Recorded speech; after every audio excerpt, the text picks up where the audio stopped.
कि थोड़ी खिसी पिटी थोड़ी ना समझ सी हम उस पवित्र संस्कार से हैं, और कोई पूछे जो पहचान मेरा तो कह देना हम बिहार से हैं। दोस्तों, आज की इस वीडियो में हम जिस शख्स के बारे में बात करने वाले हैं वह अपने आप में एक फायर है। इसके कोचिंग में न जाने कितने बम चले हैं, लेकिन यहाँ पर वो हार मानने वाले कहाँ, जिसके पढ़ाने का स्टाइल ही ऐसा है कि वह मूर्ख से मूर्ख स्टूडेंट को भी चैलेंज करके पढ़ाते हैं कि दम है तो जो पढ़ाया उसे भूल के दिखा। जिसका एटीट्यूड ही ऐसा है, सोचो वो टीचर कैसा है।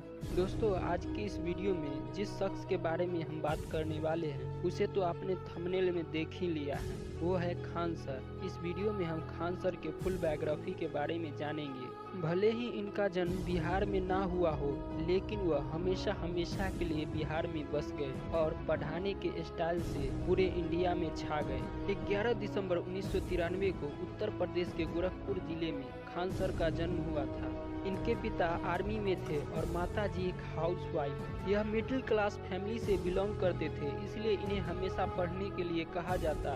इनकी माँ से इसकी हमेशा पिटाई होती। वो इसलिए वह पढ़ाई में बेशक अच्छे छात्र थे, लेकिन पढ़ाई करते हुए बहुत कम नजर आते। कुछ स्टूडेंट्स ऐसे होते हैं ना कि एग्जाम से कुछ रातें पहले ही पढ़कर एग्जाम टॉप कर जाते हैं। खान सर भी उन्हीं में से एक। इनका बचपन भी वैसे ही गुजरा जैसे ज्यादातर गरीब बच्चों का गुजरता है। दिन भर गांव और खेतों में घूमना और घर आकर माँ की डांट सुनना। लेकिन खान सर बिना मकसद के कभी नहीं रहे। उनका मकसद बचपन से क्लियर था। वह खेल कूद और शरारतों में जरूर आगे थे, लेकिन बचपन के बहुत ही कम उम्र में ही अपने जीवन का लक्ष्य सेट कर लिया था कि उन्हें एनडीए का एग्जाम क्लियर करके आर्मी ऑफिसर बनना है। यहाँ पर मैं कुछ बताना चाहूँगा, भले ही आप दुनिया के लिए भटके हुए लगो, लेकिन बचपन के दिनों में ही अपने जीवन का लक्ष्य सेट कर लो। खान सर कई इंटरव्यू में बताते हैं कि उनका 8 क्लास तक पढ़ाई से कोई लेना देना नहीं था,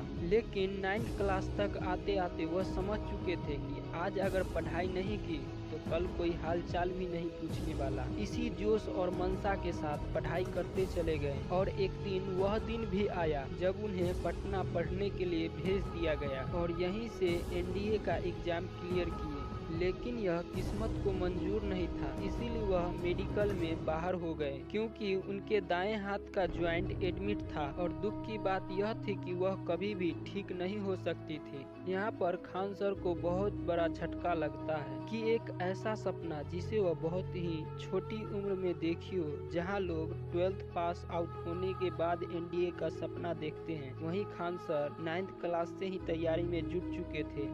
लेकिन किस्मत का ग्रहण लगने की वजह से वह सपना कभी भी पूरा न हो सका। इसके लिए वह बहुत रोया, लेकिन हिम्मत नहीं हारी और इसके बाद इलाहाबाद कॉलेज से ग्रेजुएशन कंप्लीट किया। और इसी बीच उनकी फाइनेंशियल कंडीशन भी काफी बिगड़ गई। हम में से ज्यादातर लोगों को यह नहीं मालूम कि खान सर क्रांतिकारी सोशल एक्टिविस्ट है और इसी के चलते वह कॉलेज टाइम में 3 बार जेल जा चुके हैं। उन्हें समाज में हो रहे हर गलत कामों से सख्त नफरत है और इसी कारण वह काफी लोगों के सोच को भी बदला है। खान सर ने अपने दोस्त के कहने पर एक बच्चे को होम ट्यूशन देना चालू किया। उस टाइम खान सर पढ़ाने के बारे में कोई आइडिया नहीं था और न ही कहीं से वह एक टीचर के रूप में प्रतीत होते, क्योंकि वह उस टाइम काफी यंग थे। लेकिन फिर भी उसने उस बच्चे को होम ट्यूशन दिया। अब इससे आप किस्मत का खेल कहिए या फिर खान सर की मेहनत। वह बच्चा एक एवरेज स्टूडेंट से सीधा क्लास में टॉप कर गया। इससे उसके पेरेंट्स भी काफी खुश हुए। ठीक इसके बाद खान सर को एक कोचिंग क्लासेस में ज्वाइन करने का मौका मिल गया,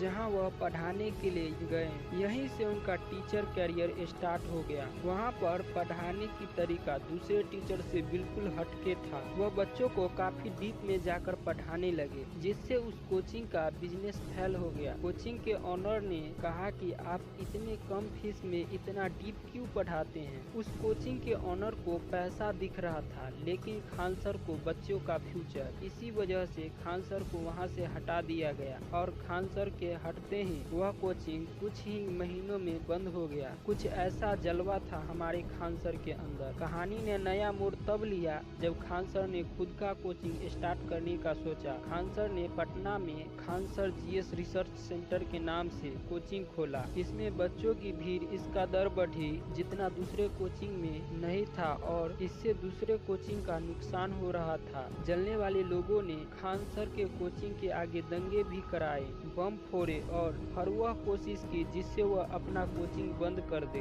लेकिन खान सर इतने भाग्यशाली थे कि उनके स्टूडेंट्स ने ही उनका जमकर साथ दिया और उनके साथ कदम से कदम मिलाकर चलते रहे। जब एक बैच ऊपर पढ़ता तो दूसरी बैच नीचे क्लासेस की निगरानी करता और कुछ महीने ऐसे ही चलता रहा। और इसी बीच कुदरत का एक नया कहर आया, कोरोना महामारी। इसके चलते चाहकर भी क्लासेस नहीं चलाई जा सकती थी क्योंकि इससे टीचर और बच्चे दोनों को खतरा था। खान सर बहुत ज्यादा टेंशन में थे क्योंकि वह बहुत मुश्किल से जो बचा खुचा पैसा था उसे क्लासेस में इन्वेस्ट किए थे और बच्चों का कोर्स पूरा होने से पहले ही क्लास बंद करनी पड़ी। खान सर का मकसद पैसा कमाने का बिल्कुल भी नहीं था, लेकिन जरूरतें पूरी होना भी तो जरूरी है क्योंकि भूखे पेट न तो टीचर पढ़ा सकता है और न ही स्टूडेंट पढ़ सकता है। ऐसी हालत में खान सर पूरी तरह से डिप्रेसेट हो गए थे और गंगा किनारे जा बैठे। उन्हें बिल्कुल समझ नहीं आ रहा था कि अब वह क्या करना चाहिए। वह रात के 2:30 बजे तक यूं ही बैठे रहे और सोचते रहे। जब वह किराए के कमरे में लौटे तो उनकी रूममेट भी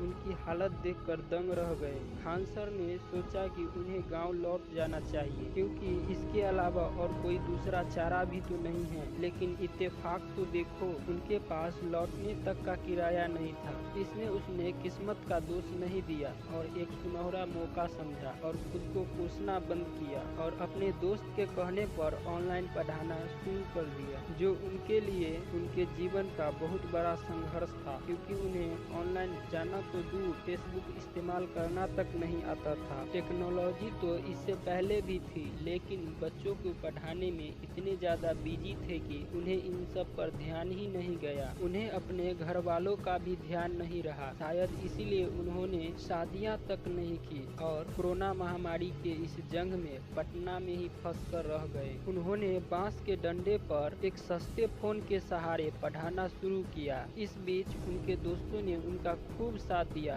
पैसों से भी और हौसलों से भी। उन्होंने यूट्यूब पर एक चैनल बनाया, Khan sir GS research centre के नाम से, और बिना किसी खास सुविधा के कोसे बगैर अपना काम करते चले गए। खान सर ने इतना नहीं सोचा बल्कि अपने अंदाज में ताबड़तोड़ उस अप्रैल मई की गर्मी में बिना पंखे के उस आग जैसी गर्मी को झेलते रहे और लगातार पढ़ाते रहे। जब वह ऑनलाइन आए तो उन्हें जरा भी मालूम नहीं था कि वह टीचिंग फील्ड में लाखों स्टूडेंट्स के लिए और एजुकेशन सिस्टम के लिए एक प्रेरणा बनकर सामने आएंगे। उनके ताबड़तोड़ मेहनत ने रंग जमाना शुरू किया। आने वाले कुछ ही समय के अंदर उनके चैनल से बहुत सारे स्टूडेंट जुड़ते चले गए। मार्केट में उनका नाम आग की तरफ फैल गया और लाखों स्टूडेंट्स के लिए वह एक प्रेरणा बनकर सामने आए। चाणक्य ने कहा है, जिस बच्चे की प्रारंभिक शिक्षा अच्छी तरह न हो तो उसके जीवन की नींव कमजोर पड़ जाती है। बस इसी कथन को गलत साबित किया है खान सर ने। उनका कहना है कि वह